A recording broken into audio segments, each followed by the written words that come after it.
Oi, turma, tudo bom? Eu sou a professora Maiara Brasil e hoje nós vamos ter o nosso último assunto, falar sobre o último assunto sobre o primeiro capítulo da apostila de vocês que está na plataforma.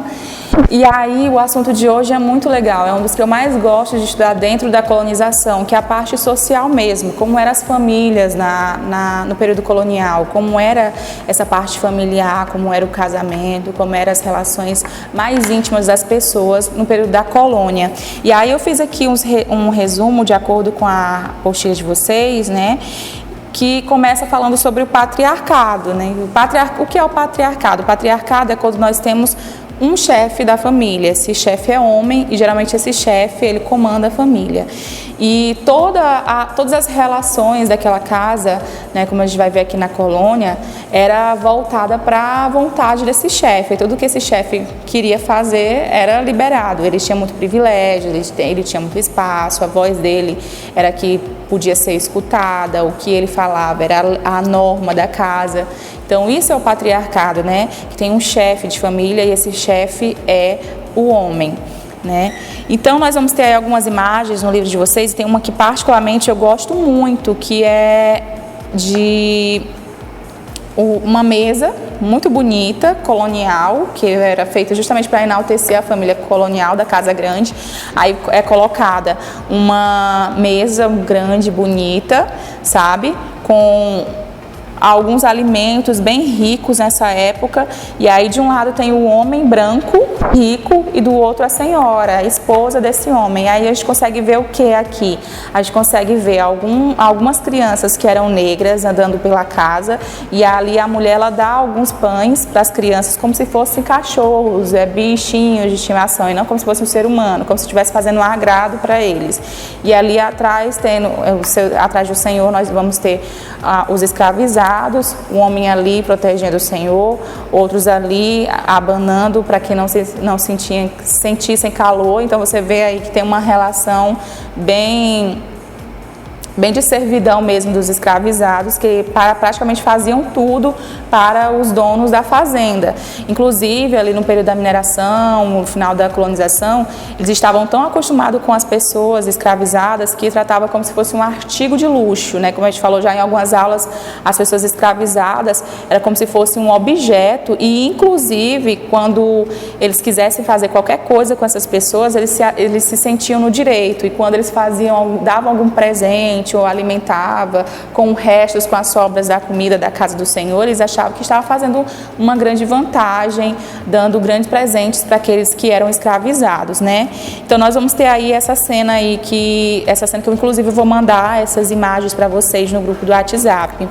E se vocês perceberem, o chefe da família, essa família aí colonial, como eu falei para vocês, era extremamente patriarcal.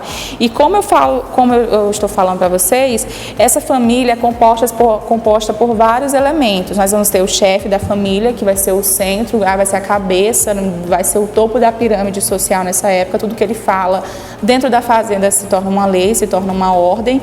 Nós vamos ter a esposa, que vai ser submissa, muitas vezes vai ter que aceitar aí a traição do seu marido. Muitas vezes é colocada como se fosse normal o homem trair, o homem bater, o homem corrigi-la, né? Quando a gente fala assim que o homem no período colonial tentava corrigir a sua esposa, é no sentido de que a esposa não deveria falar. A escola da esposa deveria ser de bordado, de pintura, mas não de conhecimentos filosóficos, não de conhecimentos políticos, porque isso não era função da mulher no patriarcado, isso era função dos homens, do chefe da família e dos homens da família.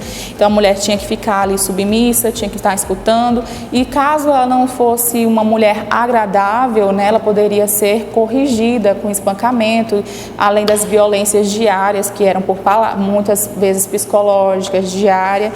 Muitas esposas começaram, inclusive, a naturalizar essa violência que o homem se impunha como autoridade, e por uma educação que ela recebeu da família e da sociedade colonial, ela vai perpassar e acreditar naquilo ali como uma verdade também absoluta. Então, quando a gente fala assim, mas as mulheres também são machistas, não é porque as mulheres são machistas, é porque a sociedade é machista, ensina tanto os homens quanto as mulheres a achar que é normal a pessoa aceitar as condições de violência, seja por homem, seja por mulher. Quando a gente acaba naturalizando a violência, a culpa nunca é da vítima, a culpa é muito mais ampla, a culpa é daquela sociedade que nos educa a naturalizar a violência. A gente precisa sempre estar discutindo a violência, sempre reanalisando as nossas ações para que a gente possa ter um convívio melhor na sociedade. Inclusive, as esposas muitas vezes elas se sentiam ridicularizadas pelo marido ter relações sexuais com as escravizadas. Muitas vezes os maridos tinham relações estupravam as mulheres escravizadas, ou quando não estupravam as mulheres escravizadas, se sentia no direito, né? A mulher já acostumada com aquela violência, acostumada com naturalizando aquela violência, muitas vezes que elas acabavam cedendo para o homem, a esposa, acabava escolhendo, inclusive as escravizadas que iam ficar com seu esposo naquela noite, determinada noite, porque lembrando que nessa época marido e mulher dormiam em quartos separados, né? Então muitas esposas elas acabavam aceitando aí esses casos extraconjugais que o marido tinha, aceitando muitas vezes a violência que eles faziam com as mulheres escravizadas.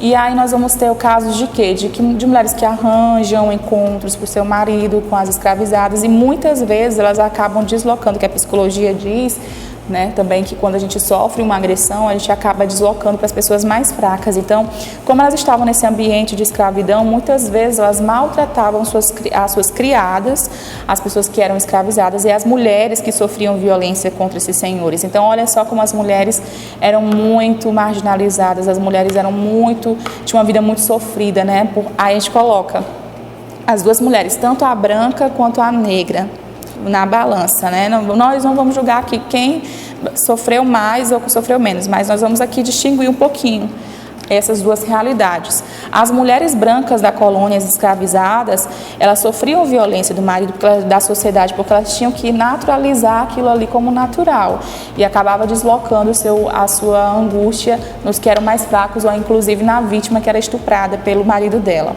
E do lado da mulher escravizada, ela era tratada como um objeto, tinha que dar conta do serviço, porque senão ela podia ser castigada com rigorosos castigos, como chibatadas, né, como humilhações mesmo verbais. Já a humilhação verbal era frequente, a humilhação psicológica era frequente, emocional era frequente, e além disso elas poderiam ser estupradas também. Então, se você analisar esse contexto de sofrimento que as mulheres viviam, né, tanto a mulher branca quanto a mulher escravizada, era por conta de uma violência que foi naturalizada dentro do patriarcado, que até hoje nós estamos aí nos discutindo muitas heranças coloniais para que diminua essa violência contra as mulheres, né?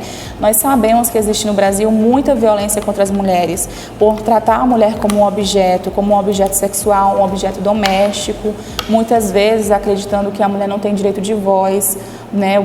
Não que não tenha direitos hoje, porque nós temos muitos direitos, mas ainda assim muitas pessoas têm um pensamento que a gente carrega há muitos anos, de muitos séculos, de que a mulher é um objeto, que a mulher não serve para pensar, que a mulher não pode se meter em assuntos políticos, que as mulheres não podem se meter nos assuntos filosóficos, ou que as mulheres elas devem ser apenas bonitas, agradáveis para o marido, como se fosse um objeto sexual. E na verdade são seres humanos que têm anseios, que têm desejos, que têm sentimentos, né? Que têm vontade. E isso tudo faz com que a gente tenha que refletir sobre o patriarcado, que tem muitas marcas aí na nossa sociedade, né? Os pontos positivos, os pontos negativos, colocar na balança isso, se vale a pena ou se não vale a pena mudar algumas coisas. Então, além disso, tinha os filhos, os netos dentro da casa grande, e esse era o núcleo familiar, né? Mas só que esse núcleo aí, só formado de pai, mãe e filhos, era dos pobres. Quando era ricos, né, tinha muitos segregados, que eu chamava assim, né, segregados, ou seja, tinha afilhado dentro da casa dos ricos. Nós tínhamos o quê? Os filhos ilegítimos, porque como eu falei para vocês, na casa grande do dono da fazenda, nós vamos ter aí mulheres que vão ser estupradas, mulheres que vão ser violentadas. Então, os filhos dessas mulheres, eles nasciam e cresciam como escravos dentro da casa grande. Alguns iam para o plantation, né, para a agricultura, para a pecuária, e outros iam ali se fosse menina, ia ficar ali, continuar no serviço doméstico dentro da casa, de acordo com as necessidades da casa, e aí também sofreria a mesma violência que a mãe. Então, geralmente, os filhos ilegítimos desses estupros viviam dentro da casa como se fossem objetos, artigos de luxo, como se eu comprasse uma garrafa, e essa garrafa ela é minha. Né? A garrafa é minha, eu sou proprietária da garrafa, eu posso fazer o que eu quiser com a garrafa. Se ela é bonita, eu vou usar como um artigo de luxo, né? Se eu quiser jogar ela fora, ninguém vai se incomodar com isso, ninguém, que eu digo, as pessoas que eram livres, alguns vão se questionar, mas vão ser perseguidos, e a maioria eles vão naturalizar essa violência. E aí os filhos ilegítimos ficavam dentro da casa grande. Tínhamos também os filhos de criação, ou seja, aquelas pessoas que, principalmente um pouquinho mais na frente, nós vamos ter os coronéis, que vai ser um título só lá do governo regencial, mas aqui nós já tínhamos agregados, os agregados filhos de criação, afilhados, que eram deixados ali para ser cuidados pela família rica, em troca de favores, ou seja, a família rica, o senhor do engenho, que era dono da fazenda, podia pegar pessoas livres para criar dentro de casa, mas claro, com favores, né? Afilhados também era troca de favores, trocas ali de favores. E escravizados, como eu falei para vocês. Então, como é que funcionava também o casamento e a educação na colônia? Então, geralmente, como eu já falei para vocês, os ricos tinham agregados, tinham afilhados, filhos de criação, os filhos ilegítimos, né? E aí nós tínhamos também os livres, mas que eram pobres, que era só o núcleo familiar, que era o pai, a mãe e os filhos mais próximos, né? Beleza. Mas quem era católico, casava, eu não sei se vocês sabem que para casar tem que pagar uma taxa, mas antigamente essa taxa era um pouquinho mais rigorosa. E também, para casar, você precisava estar tudo ok com a sua comunhão, com o seu dízimo, a sua vida pública tinha que ser bem vista também. Então, ser católico no período colonial era uma questão também de status social, né? Você precisava ter todo um status, todos os critérios de inclusão, você tinha que estar tudo ok. Muitas pessoas usavam a fé em nome de uma separação, uma distinção social. Então nós tínhamos aí os ricos, que eram católicos, os mais ricos eram católicos, e os católicos podiam participar plenamente da vida política, podiam participar plenamente das partes filosóficas, essas partes mais sociais mesmo. E também quem participava aí do catolicismo era mais a elite branca. Então, por causa disso, até o catolicismo foi uma diferença para poder diferenciar as famílias ricas e as famílias pobres. Por quê? As famílias mais pobres, mesmo sendo livres, quando eles não tinham riquezas, quando eles não tinham como pagar um casamento na igreja, ou então eles não estavam de acordo com a comunhão, não estavam de acordo com o dízimo, quando eles não estavam de acordo com isso tudo, eles acabavam não casando na igreja. E isso fazia com que eles, como dizem hoje em dia, eles acabavam se ajuntando, né? Ou seja, morando na mesma casa, sem ter um documento da igreja, né? Hoje nós não casamos só pela igreja, nós casamos também pelo civil, para ter direitos no civil. Mas, naquela época, o documento da igreja valia pelo civil, valia por tudo. Então, a pessoa que não conseguisse casar na igreja, ela não tinha um casamento oficializado, era tido como um pecado mesmo. Isso fazia com que tivesse uma distinção social, aumentasse a desigualdade social. Mesmo algumas pessoas sendo livres, isso não significava que no Brasil tinha uma boa qualidade de vida. As pessoas que eram livres e que não estavam de acordo com os documentos da igreja, eles eram marginalizados na sociedade. Então se mantinha ali um pequeno grupo com privilégios, com poder no Brasil. Isso também era para quê? Para manter o prestígio e manutenção da estabilidade social, manter, ou seja, a elite branca no poder. Eles faziam isso era uma forma de opressão para que as pessoas continuassem marginalizadas. Eles faziam esses critérios, não a igreja em si, mas as próprias pessoas criavam esses critérios para poder criar realmente uma separação, para que eles fossem mais enaltecidos e os outros fossem cada vez mais menosprezados, que eles fossem cada vez marginalizados. Então, uma união simples era considerada ilegítima e um pecado também para a igreja. Estudo também era privilégio para pouco. A maior parte das escolas nessa época era ligada à Igreja Católica, eram escolas católicas, né? O catecismo fazia muito mais do que ensinar as pessoas as doutrinas da Igreja, mas também era a educação colonial. Os conhecimentos gerais que vinham da Europa vinham através da Igreja Católica. Então, isso fazia uma manutenção da educação também, privilegiando os ricos. Quer dizer que a educação, ela era para as pessoas mais ricas, para a elite branca. Isso significa que no Brasil, quando o pobre começou a estudar, foi um direito conquistado por muitas gerações. Porque durante muitos períodos no Brasil, principalmente o colonial, o pobre não estudava, escravizado não estudava. Mesmo que uma pessoa livre fosse... mesmo que a pessoa não fosse escravizada, fosse livre, isso não queria dizer que ela tinha acesso à educação. E se uma pessoa não tem acesso à educação, ela é como se estivesse dentro de um lugar com muitos muros. Você não consegue ver de uma forma ampla, muito menos participar da política de uma forma consciente. Então, para as pessoas entenderem como é que funcionava todo o esquema de político na época, para as pessoas entenderem todo o esquema social, inclusive entender a condição de marginalização e de miséria que viviam, precisavam ter acesso à educação. Se eu não dou acesso à educação para essas pessoas, é evidente que eu acabo fazendo a manutenção da pobreza. Se eu não tenho acesso à educação, eu tenho menos chances de transformar a minha vida, menos chances de olhar para novos lugares, olhar para novos horizontes. Então, os pobres recebiam os saberes da vida dos pais, ou seja, o senso comum, geralmente, o que os pais sabiam fazer, como executar serviços, como os artesãos, né, os escravizados, que era de lavoura, né, de pecuária, eles passavam para os seus filhos. Essa era a educação. E aqueles que tinham algum conhecimento de alguma coisa, passavam para os seus filhos. Então, não era de uma forma sistemática que a educação funcionava. Acontecia para a elite branca a educação e para os pobres acontecia ali, pelos pais, algum conhecimento que eles tiveram com a experiência de vida. Geralmente, senso comum. Tá? Então, senso comum a gente viu um pouquinho lá em filosofia. Se vocês não lembram, dê uma olhadinha, tem uma aula de filosofia legal aí que eu fiz também para outras turmas, como do 9º ano, eu fiz uma diferenciando ciência do senso comum. Eu já falei para vocês em sala de aula sobre ciências e senso comum, então vocês estão por dentro disso aí. Então a ciência vai para um lado, tem algumas coisinhas ali na ciência mais específica e ali tem uma distinção do senso comum. Não é que o senso comum seja ruim, mas tem uma distinção. Então, essa educação que fala aqui das pessoas mais pobres é aquela educação do senso comum, né?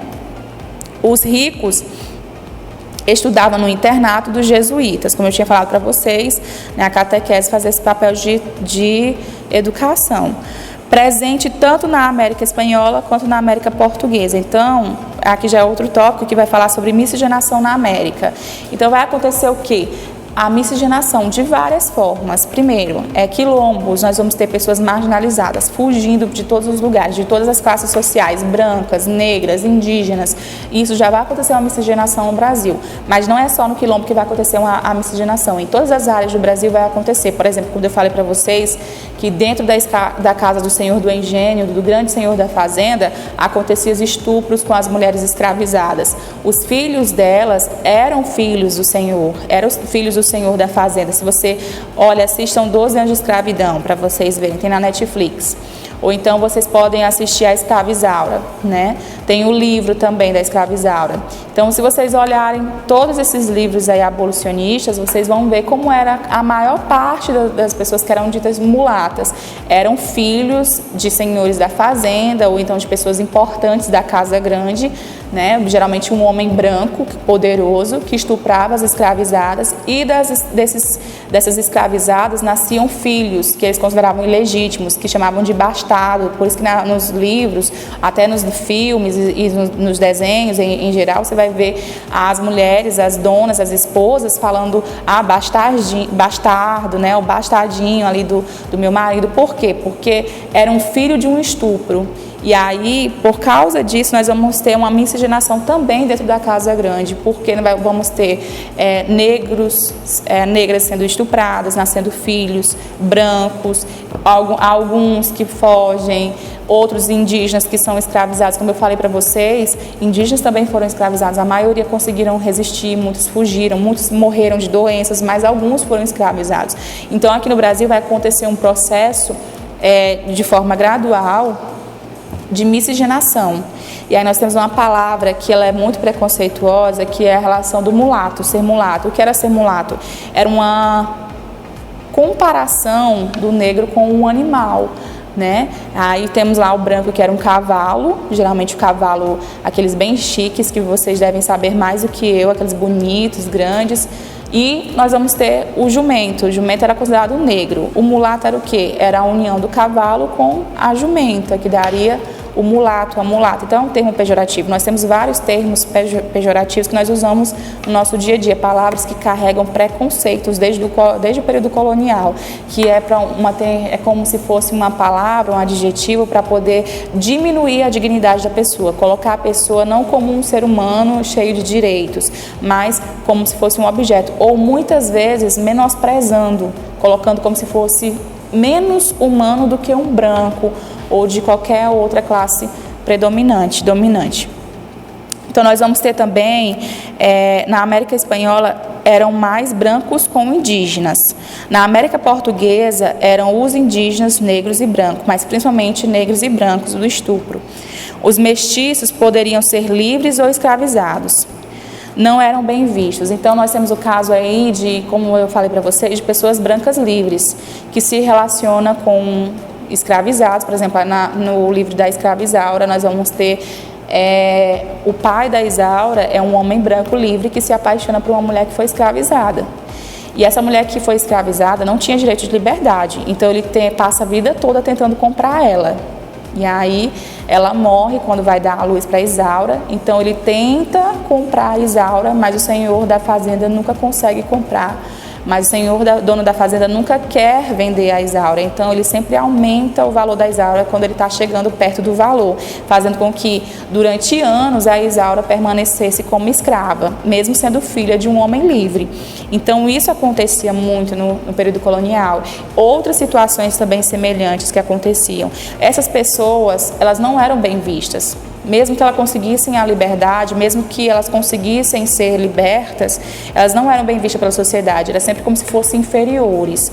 E por isso vai surgir aí muito termo de mulata, para poder diminuir a imagem de pessoas que, mesmo tendo conseguido a liberdade, eram tratados como escravizados, né?